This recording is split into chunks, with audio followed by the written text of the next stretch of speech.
8:27 en el territorio continental ecuatoriano, buscando la verdad y abogando por la recuperación de la paz y la seguridad en el Ecuador. Queremos dar la bienvenida a nuestros siguientes invitados, el doctor Gabriel Recalde, del Centro de Estudios de la Política Laboral, y está invitado también Javier Rosero, vicepresidente ejecutivo de FedExport. Queremos poner en análisis el problema laboral y también parte de ello el salarial, una vez que no se ha resuelto esto que ha sido cuestionado, que hay una dinámica que por política en el escenario del Consejo del Trabajo deba decidirse cada fin de año la fijación del salario básico en el Ecuador. Pero más allá de eso es fundamental que se cuente no solo con la decisión del tema de la fijación del salario, sino una política laboral que dé un norte, que dé certidumbre, que permita abrir espacios para la contratación. Y quien más puede dar espacio para un trabajo de empleo pleno es el sector privado, y el sector privado necesita certidumbre, seguridades que no se han dado en el Ecuador. Sobre esta base quiero dar la bienvenida al doctor Gabriel Recalde, cómo afrontar este desafío de la política laboral y también salarial. Muy buen día, Gabriel. Muy buenos días, estimado Miguel, igual a todos los radioescuchas y a quienes pueden observarnos en este prestigioso medio de comunicación. También nos pueden observar, tengo entendido, pues un saludo y muy buenos días a todos.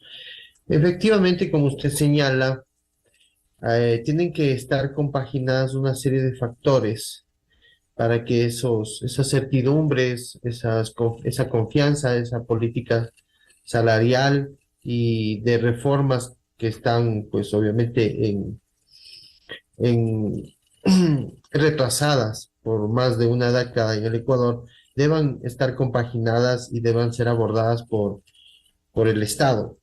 Sin embargo, al referirnos, por ejemplo, al tema salarial, sí es una pena que la agenda del Consejo Nacional del Trabajo aborde esta temática al concluir el año fiscal.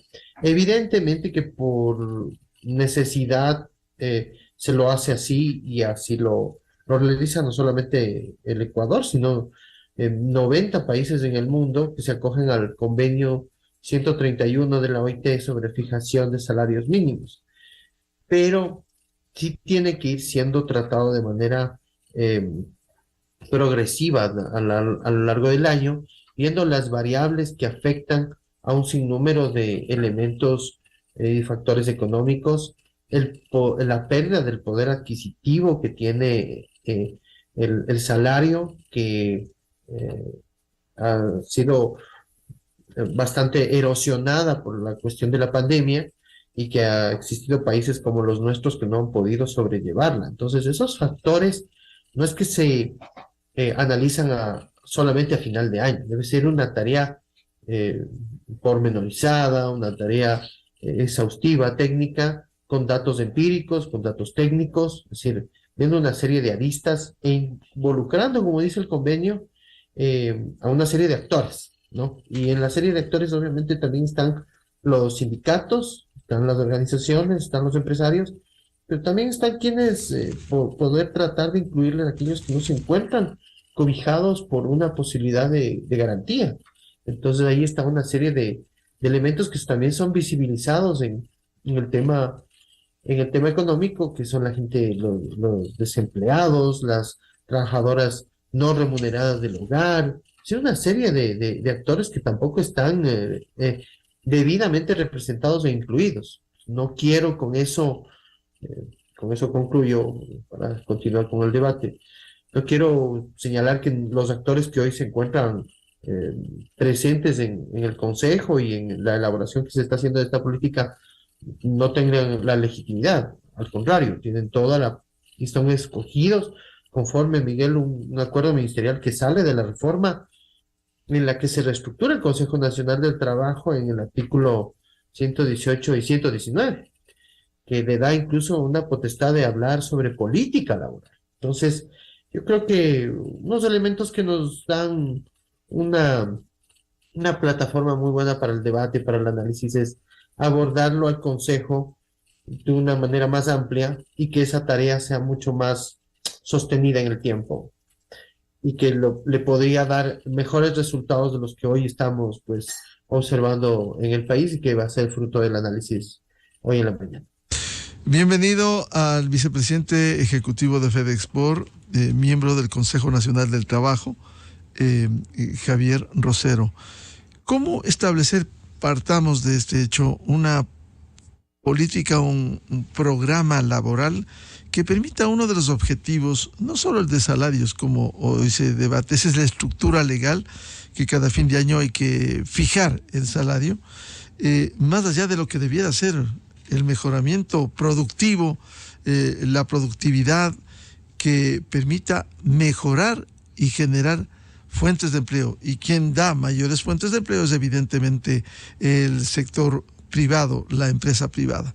Muy buen día, Javier Rosero. Miguel, muy buenos días. Es un gusto siempre compartir este espacio con usted, su prestigiosa audiencia, y naturalmente un saludo a Gabriela a la distancia.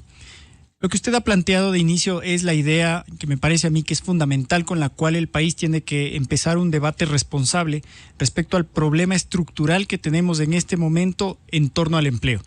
Desafortunadamente, hace alrededor de 8, 10 años atrás, ya veíamos un deterioro sistemático de las posibilidades de no solo encontrar una nueva plaza de empleo, sino también de sostenerla. Hace 8 años, alrededor de la mitad de la población que tenía condiciones de trabajar se encontraba en una situación de informalidad o desempleo. Hoy, el 70% de la población se encuentra en esas circunstancias. Y creo que todos quienes nos escuchan lo habrán palpado cada vez que en las noticias o en este mismo espacio noticiero se evidencia que por 10, 20 plazas de trabajo que se abren se presentan 4.000, 5.000 personas a hacer largas filas para tratar de obtener un empleo. Eso nos está dando la clara señal, el pulso de que en el país necesitamos encontrar una solución a un problema que ya es estructural, y parte de eso se engloba en un concepto que es la formalidad, pero no es solamente la formalidad desde el punto de vista del empleo, Miguel, sino también desde el punto de vista económico, porque el momento en el que creamos estos incentivos que usted ha planteado en su pregunta en materia de política laboral, que efectivamente trasciende el tema salarial exclusivamente, tenemos que entender que el momento en el que generamos contraincentivos para que los trabajadores tengan que ser expulsados hacia la informalidad porque no encuentran un empleo formal, pero también las empresas encuentran mayores ventajas del momento de ser informales que en la formalidad, estamos generando un problema para el país, porque eso va a significar que tenemos menos fuentes formales de empleo que aporten al IES, menos fuentes generadoras de empleo que generen tributos para el país en la situación delicada a nivel fiscal que tenemos. Entonces me parece a mí que todo se engloba alrededor del concepto de la formalidad. Ahora, no quiero dejar escapar un tema, y es que en el transcurso de la semana pasada concluyeron todas las instancias de discusión y negociación del Consejo Nacional de Trabajo y Salarios, del cual soy parte como uno de los representantes del sector empleador. Desafortunadamente, las distancias son irreconciliables. Hay una legítima aspiración de lado y lado, la puedo entender, pero lo que no puedo justificar es que en la situación que estamos atravesando como país tengamos una aspiración que va más allá de lo que la capacidad económica de soporte de la situación económica le da al propio país para eso. Me parece a mí que tenemos que pensar en un actor adicional que no necesariamente tuvo una voz propia dentro del Consejo y de la cual los empleadores, los empresarios nos hemos apropiado, que es en alguna medida esos 5 millones de personas que en este momento están buscando un empleo y no logran encontrarlo. Yo puedo entender que el grupo cada vez más pequeño, desafortunadamente, en el país, de quienes tenemos un empleo formal, estemos pensando en mejores salarios, porque para los empresarios eso también es importante y nosotros quisiéramos, lógicamente, tener una remuneración que vaya acorde con el crecimiento del país. Sin embargo, dadas las condiciones, me parece a mí que lo que estamos produciendo en este momento es levantar una pared, una barrera, para que esas personas se puedan integrar en el circuito formal, me refiero a quienes no tienen empleo, se puedan integrar en el circuito formal, y les estamos poniendo una distancia cada vez más profunda para que ellos puedan formar parte de una empresa. Pero peor aún, Miguel, lo más preocupante dentro de esto, después de haber transcurrido 2 años de una medida completamente política, con lo cual no atendía a ningún criterio técnico, tampoco a un criterio legal en la definición de los $25, lo que se hizo es poner en riesgo ya no solo las fuentes actuales de empleo, sino también las fuentes generadoras de ese empleo, que son las empresas. Hay actividades, Miguel, en las que en el Consejo de Salarios nos presentaron los organismos oficiales que están al límite, y dentro de esas particularmente se presentan las que son intensivas en el uso de mano de obra. Hablo de la agricultura, la pesca, la acuacultura, la construcción, los servicios.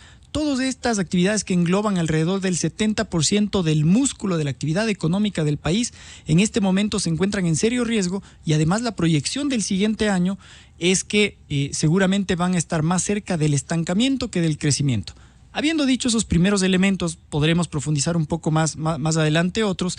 Me parece a mí que la discusión alrededor de la política laboral tiene que ser: ¿cómo hacemos para integrar hacia la formalidad no solo a trabajadores, sino también que las iniciativas empresariales que pueden surgir alrededor de toda esa fuerza que en este momento el país no la está utilizando al 100% de su capacidad, esa fuerza laboral, ese ímpetu que tiene el ecuatoriano para poder empezar, emprender, trabajar, vincularse y tener un ingreso que le pueda generar el sustento de su familia, es algo que nos debe preocupar y nos debe llevar a un debate responsable? Javier, es importante y hay que partir como premisa el mejoramiento de los salarios, como no quisiera uno que ganen mucho más.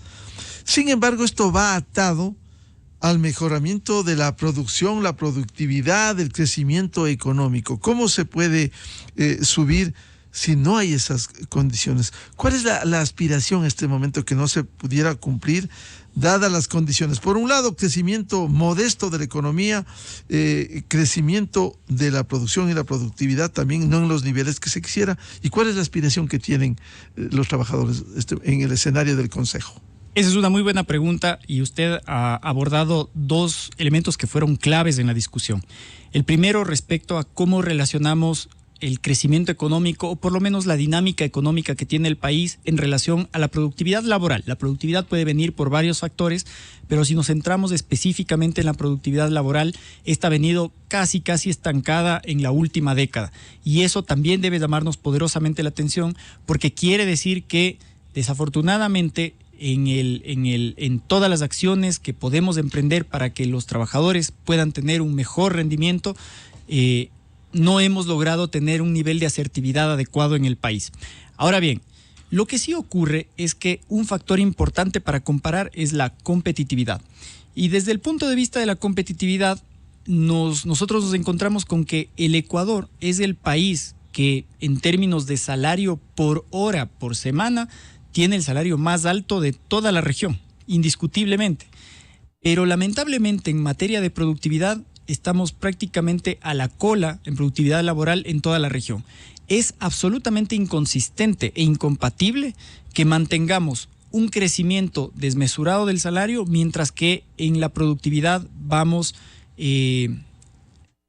cayendo mucho más en los escalafones que tenemos a nivel regional. Esto se traduce justamente en lo que en varias ocasiones, al menos desde mi perspectiva, en el punto de vista exportador, hemos comentado con usted de cómo nuestros productos empiezan a perder sistemáticamente competitividad en los mercados internacionales, porque claro, hablamos de actividades en un país que tiene una vocación agroexportadora y además cuya manufactura exportadora tiene mucho componente de talento humano, en donde cuando comparamos con Colombia y Perú, definitivamente es imposible competir. Y al perder mercados, lo que no se ha logrado entender es que vamos a reducir el volumen de producción. Con menos volumen de producción hay menos necesidad de mano de obra y por lo tanto volvemos al círculo desafortunado del que hablábamos, de generar menos posibilidad de sostenimiento del empleo.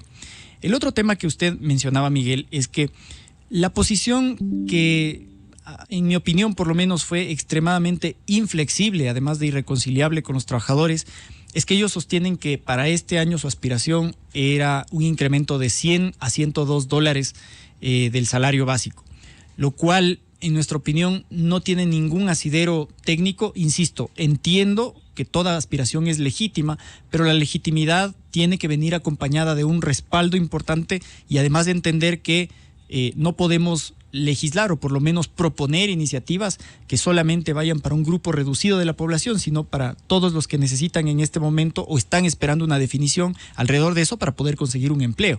Por lo tanto, la posición que nosotros habíamos planteado es: ¿por qué no centramos la discusión para evitar justo estos vaivenes que se dan en noviembre y en diciembre?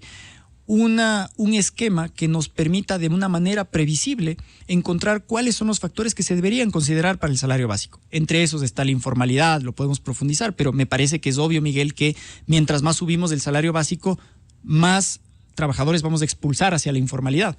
Otro factor importante, la inflación, porque reconocemos desde el sector empresarial que no se debería deteriorar la capacidad adquisitiva del trabajador y por lo tanto eso debería elevar el salario básico. El crecimiento económico y las condiciones macroeconómicas de competitividad, sobre las cuales también nos hemos pronunciado, y finalmente el desempleo.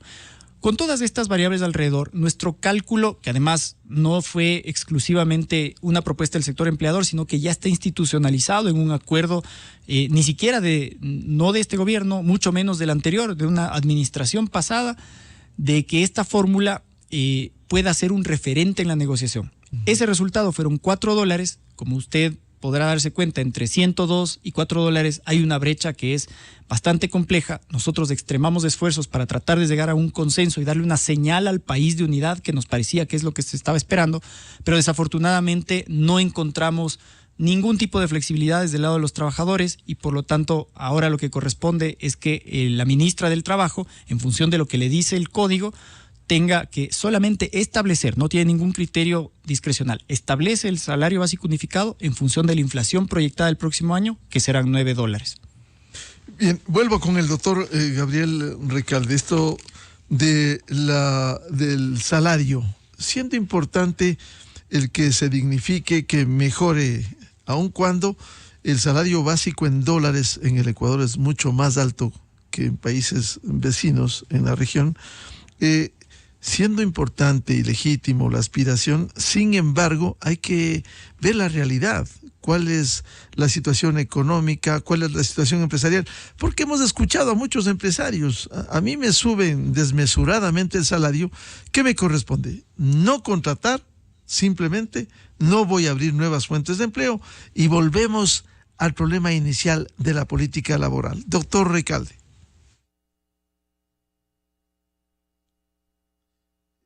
Por favor, el audio. Sí, perdón. Ya.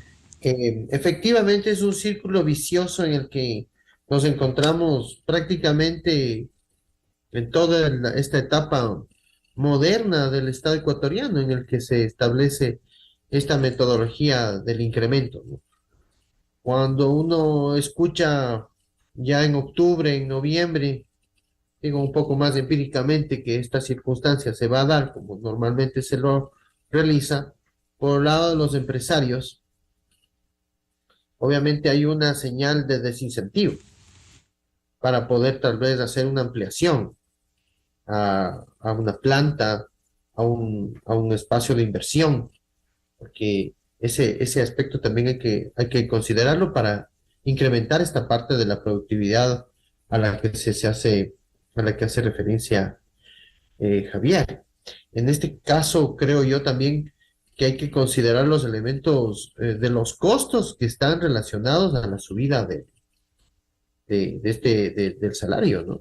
Porque hay que recordar que no solamente es un componente del costo como tal del mismo, sino lo que está correlacionado a él respecto al 14º, a los fondos de reserva, a los demás costos. Entonces eso también termina inflando de una manera considerable el hecho de poder tener un incremento. Sin embargo, de lo que se puede colegir de lo expresado y de lo visto por el análisis del Consejo, es que sí creo que pudiera, y creo que Javier va a poder ilustrarnos mejor en ese sentido, un esfuerzo también sí de unidad, porque efectivamente las posturas son tan rígidas que no implican o no también no pueden hacer una traducción de las cifras respecto a lo que señala el Código del Trabajo sobre recoger un tema de la inflación proyectada al siguiente año. Es decir, que la señal de la ley lo que le está diciendo es tratar de ver cuál es el elemento que va a ser el que va a estar en el próximo año también como referente para fijar el elemento técnico de la subida. Yo creo que ese factor fue analizado por ambas partes. Sin embargo, añadiendo a esos datos fundamentados, creo que también pudiera haber un esfuerzo de tratar de llegar a un equilibrio, porque recuerden todos de que hubo una como promesa casi como adquirida, si se quiere, por parte del presidente Lasso, del expresidente Lasso, de hacer una subida paulatina hasta lograr su cometido de subir hasta $500, que siendo sincero también fue una propuesta un tanto demagógica, ¿no? Un tanto populista, porque también la puso en el marco de una tarea más bien como que sobrellevar las circunstancias electorales, políticas coyunturales, sin enfrentar la posibilidad de reestructurar de manera adecuada la equidad salarial. Ahora, el tema de la informalidad no es cualquier cosa. La categoría del otro empleo no pleno es una categoría que se infla y se infla y se infla. O sea, no creo que podemos repasar el tema de los datos, pero para ser muy sintético y la ciudadanía nos entienda, y ya en otra ocasión acá con usted, Miguel, ya lo analizamos. Esa categoría se está inflando cada vez más y hace que la informalidad esté en condiciones, pues, realmente que deba ser abordado, deba ser tratado con una política integral. En el actual proyecto de ley, habla, por ejemplo, de que en el tema de zonas francas efectivamente se pueda hacer contratación temporal, pero yo me pregunto, sola esa referencia en el proyecto de ley no basta para dar cuenta del problema de la informalidad. Y con el problema que tenemos acá entre trabajadores y empleadores de no poder lograr un consenso, en el que también haya una cierta que, no sé si Javier pudiera darnos, obviamente, luces más precisas sobre aquello, pero yo como analista en el tema diría un esfuerzo también con los elementos técnicos puestos en el tapete del debate, hacer tal vez un esfuerzo mayor para tratar de lograr un consenso que pueda ser equilibrado entre las partes, tomando en consideración que el mundo laboral y la economía como tal ya estaba como que sumergida en el dialecto del gobernante anterior. Entonces, todos esos factores son, creo que, importantes y que además, entre otros elementos que se han analizado aquí y en todo el país, conllevó a un cisma político. O sea, el tema no es tan sencillo como lo vemos, y me parece que seguimos poniendo al tema de la informalidad como un problema secundario, cuando este elemento de tal vez ponerlo muy bajo o muy alto podría seguir. Obviamente, ponerlo más alto va a agravar las circunstancias de arrojar a los trabajadores que se encuentran ya o aquellos que quieren tener una posibilidad, seguir estando en la categoría del empleo, el otro empleo no pleno o del subempleo. Si seguimos así, obviamente la estructura no va a cambiar como no ha cambiado en los últimos años y no se hace todas las recomendaciones e insinuaciones y preguntas que usted ha hecho, Miguel. Esa dinámica, al cambiar, creo que podría darnos una luz paulatina, porque no creo que esto va a cambiar de la noche a la mañana, más con la coyuntura actual que tenemos. Javier Rosero, esto que señala el doctor Gabriel Recalde sobre la informalidad, seguimos casi en un círculo vicioso que nos preocupamos, y eso pasa con el derecho que tienen los dirigentes de los trabajadores a hablar de los derechos adquiridos, que además eso no se va a tocar. ¿Cuándo el Ecuador se preocupa con una política laboral para acometer a la informalidad, al desempleo, a aquel que no tiene empleo pleno y que son más de 5 millones de ecuatorianos? Esa es la pregunta clave, Miguel, y yo quiero abordar algunos de los temas que Gabriel ha mencionado junto con su pregunta. Lo primero es que efectivamente en el marco del Consejo, esta imposibilidad de llegar a un acuerdo a mí me parece al menos desafortunada, porque como señalaba hace un momento, la señal que quiere recibir el país es una señal distinta, porque el momento de cambio que vive el país nos convoca a la unión, cuando menos, más aún para los problemas estructurales, así como estamos buscando la unión para temas complejos como la seguridad, necesitamos encontrar la unión para un tema estructural como la informalidad y el desempleo, porque finalmente todo lo que nos ocurre en materia de inseguridad tiene en algún punto importante una raíz en el desempleo y la informalidad. Si nosotros no somos capaces como país de generar la suficiente capacidad de creación de plazas de empleo, es imposible involucrar a toda esa gente que encuentra en las actividades ilícitas una opción de vida para tratar de traerles al mundo formal. Entonces esto está estrechamente vinculado y tiene un sentido estratégico como país. Lo otro es que las condiciones macroeconómicas desafortunadamente no son las mejores. Yo entiendo, y usted me dirá, Miguel, bueno, lamentablemente en las discusiones que tenemos en este espacio, creo que habrá habido muy pocas ocasiones donde habremos dicho que las condiciones macroeconómicas son alentadoras.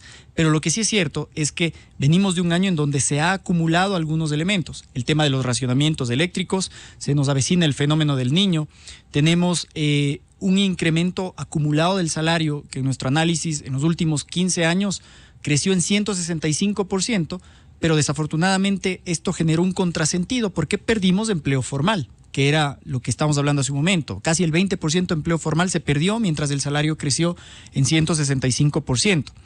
Hay una promesa que Gabriel mencionaba que me parece que es importante, una promesa política que hizo la anterior administración de subir $100 a lo largo de todo el periodo. Después se fue entendiendo como casi proporcionalmente $25 cada año, y a nosotros nos parece que no se puede institucionalizar el populismo salarial y no se puede institucionalizar el populismo laboral. Hay que tomar medidas fuertes, que era lo que usted mencionaba, medidas contundentes para tratar de recomponer la estructura laboral, pero claro, eso pasa por entender que la estructura laboral solo se recompone si es que reactivamos el tejido productivo. Mientras más necesidad de volumen de producción tengamos, mayores posibilidades de generar capacidad de demanda de empleo vamos a tener.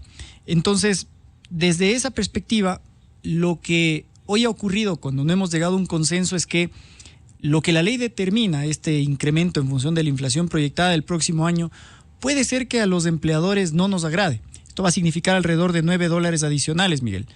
Estoy seguro que a los trabajadores tampoco les va a agradar. Pero lo que yo sí estoy claro es que la ley es la ley y se tiene que cumplir. Si no estoy de acuerdo, tengo que plantear una reforma al Código del Trabajo para señalar que no estoy de acuerdo con ese criterio. Pero si no nos vamos a abocar a lo que la ley indica taxativamente en un caso en el que no exista consenso, digo, es parte de la desinstitucionalización justamente que hemos visto en varias esferas y que mal haríamos en trasladarla también en este momento a la esfera laboral. Por eso, gran parte de esa recomposición del empleo, y me parece a mí que ahí las primeras señales que ha dado la administración actual, no solo con el presidente, sino también con la ministra del Trabajo, han sido en el sentido correcto de evitar esta suerte de prevaricato que hizo el anterior gobierno. Usted recordará, Miguel, que los ministros de la anterior administración señalaban, en caso de que ustedes nos lleguen a un acuerdo, nosotros vamos a ir por los $25. Cuestión que desequilibraba, en mi opinión, la cancha, porque es un juez diciendo... No importa qué pase con la economía, no importa qué pase con la política laboral. Efectivamente, ya teníamos una sanción de quien iba a ser juez en su momento, con lo cual ya cualquier tipo de negociación era básicamente imposible para un acuerdo. Creo que la cautela que ha mantenido la administración actual es positiva porque al menos permitió generar ese espacio de discusión con los trabajadores. Insisto, desafortunadamente el no llegar a un acuerdo no es la señal que espera el país ni la que nosotros hubiéramos querido, pero dado que las condiciones están así, lo que hoy corresponde es no solo acatar la ley en el sentido de lo laboral. Yo entiendo el sentido de su pregunta y me parece que no podríamos esperar al siguiente noviembre para que este Consejo se vuelva a reunir y plantearle cuáles son los desafíos en materia laboral, no solo a la administración, sino también a la Asamblea Nacional. Hay algunos proyectos de ley que desafortunadamente fueron enviados a la Asamblea, pero que, por ejemplo, Miguel, no han sido debidamente expuestos a quienes generamos esas fuentes de empleo. Entonces, Claro que estamos conscientes de que es necesario modernizar la legislación laboral que tenemos. Coincido en que no todo pasa por un tema regulatorio. Hay elementos pragmáticos, aplicables, operativos que hay que implementar para que esto funcione, pero sí hay que partir de trazar la cancha en lo regulatorio, en lo legal, y el Código del Trabajo de hace 100 años atrás hace justamente que hoy, con la nueva dinámica que tiene la economía, con ese mejoramiento como meta que tenemos en la empleabilidad, los trabajos digitales, los trabajos del siglo XXI, la incorporación de más o menos 150,000 estudiantes que se gradúan cada año y que no logran encontrar y que solo ven en la migración al exterior como una opción de vida, me parece que son elementos fuertes, potentes, que nos tienen que convocar a tratar de dar una solución inmediata, que si bien es cierto, no va a tener unos efectos esperados en un mes o 2 meses, porque es un problema estructural, pero sí empezar a tomar decisiones que sean ejemplificadoras en materia laboral. Doctor Gabriel Recalde, sabemos que este gobierno es de año y medio, va a ser difícil aspirar a grandes reformas, pero sí por lo menos sentar las bases de una política laboral en donde no se aborde exclusivamente el tema del salario, sino la atención frente a la informalidad, la atención frente a la generación necesaria de fuentes de empleo. ¿Habrá necesidad de un proyecto de ley a la Asamblea o retomar lo que está en la Asamblea de alguna manera para sentar las bases?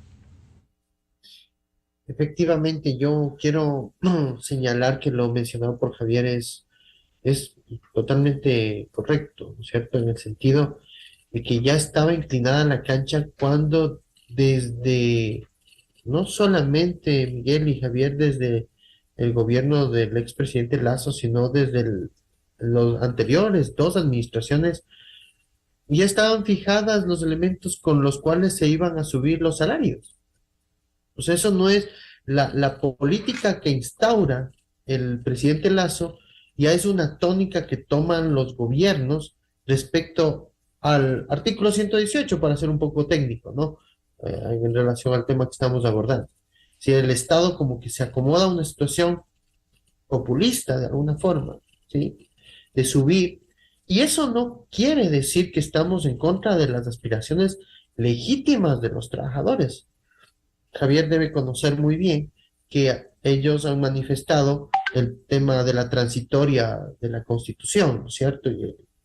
Y los principios del 326, 327, 328, si no me hace mal la memoria, en el que dicen que se tienen que equiparar a la canasta. Y su tesis es que al menos debería equipararse a la canasta de la pobreza, o la canasta más mínima, si quieren, se quiere.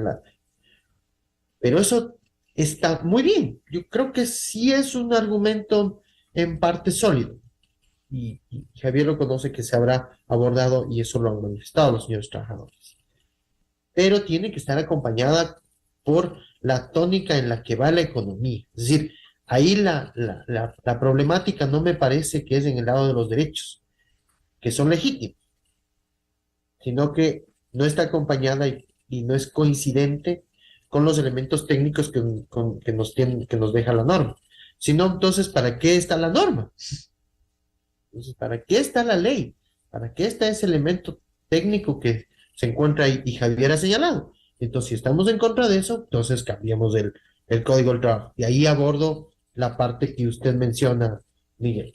En ese diseño reinstitucional por medio de reformas legales, hay una serie de proyectos que sí se encuentran de lado y lado, de que tal vez por un lado de los trabajadores de crecimiento y afinación de derechos, y por otro lado elementos como los que se ha mencionado en este lugar, en esta casa, en este lugar de debate, respecto a la contratación, respecto a la inflexibilidad que tiene hoy el empresario, pero no las grandes empresas, no las empresas que tienen flujo de capital, que pueden soportar la inflación de la nómina. Es más, recordemos que, por ejemplo, atándolo al salario que hoy estamos analizando, las grandes, medianas y grandes empresas no tienen una afectación, porque incluso sus trabajadores operativos no tienen una situación que le afecte esta decisión. Por eso, incluso por otro lado, los trabajadores mencionan, debería incluso haber una política que reajuste también el salario más allá de los mínimos, que también de alguna forma es debatible, ¿no? Es también importante, pero ninguno de esos elementos está en la discusión en el fondo y que debería, acompañado a la pregunta, Miguel, de al menos dos o tres que ya señalábamos anteriormente, poderse abordar en la Asamblea. Tal vez una reestructuración de esta parte del Consejo en el 118, el 119, etcétera, artículos del Código del Trabajo, mirar de una manera tal vez más profunda el tema de la contratación individual, que le va a poder dar un respiro, como reitero, no solo a las grandes empresas, sino sobre todo a las medianas, que son las que tienen la gran cantidad de contratación en el Ecuador, y a los pequeños, que son los que van a dar en el futuro el empleo que sigue insertándose en la economía por medio de nuevos graduados, nuevos actores políticos, nuevos actores productivos, perdón. Entonces, esa sí es una temática que la Asamblea debe abordar y darle unas, no sé si se alcance, ¿no? Porque sí es realmente un momento tan especial, tan de coyuntura. Tenemos un proyecto de ley que aborda el tema laboral, como menciono, el tema de la temporalidad en zonas francas, como que lanza una pequeña, un pequeño globo de ensayo, señor presidente. No topa estructuralmente. Él dice que sí lo va a hacer. Ojalá en el siguiente ya sea un poco más incisivo, más penetrante incluso para el mismo debate, y ojalá pueda tener unas bases para poder hacer una reestructuración de la contratación laboral y que eso conlleva a la estructura remunerativa, a la jornada de trabajo y a las estructuras de la terminación de la relación laboral, la jubilación y los componentes que eso conlleva. Entonces, una tarea, para finalizar, que creo que incipientemente, o al menos de esas bases, nos debería ya dejar avanzada la Asamblea. La Comisión, la Asamblea debería decir, miren, hasta acá hemos llegado, ese avance podría permitir al nuevo gobierno ya tal vez instaurarlas de manera más efectiva y poder ir haciendo los cambios que necesitamos, estructurales, para dar cuenta de lo que va a significar o significa en la economía. Porque si no, nos vamos a volver a ver en noviembre del 2025 hablar del mismo tema, como normalmente sucede en el país, sin dar una solución específica, que creo que son las que estamos señalando. Claro. Javier Rosero, ¿cómo sentar las bases en este desafío en materia laboral de tal manera que permita avanzar en este sentido? Sentar las bases por lo menos en una administración de año y medio. Bueno, este es un tema que amerita efectivamente una discusión profunda y participativa, Miguel, porque me parece que en los últimos años ha quedado demostrado que la promesa de precautelar ciertos derechos para los trabajadores, insistiendo en que siempre cualquier aspiración es legítima, en la práctica se ha convertido en la forma de exclusión sistemática de la mayor parte de la población del circuito laboral. Esa rigidez laboral que tenemos es absolutamente incompatible con el modelo de crecimiento de país que queremos buscar. Si nos ponemos a pensar más detenidamente, Miguel, ¿cuántas de las medidas que se han tomado en materia laboral están pensadas en función del crecimiento que necesita el país? Y eso es importante porque nosotros, a diferencia de lo que les ocurre a otros países, tenemos una moneda dura, tenemos un sistema en el que confiamos prácticamente la totalidad de los ecuatorianos con la dolarización. Y esa responsabilidad de sostener la dolarización, al tener esa rigidez monetaria y cambiaria, es incompatible con rigidez en otros mercados.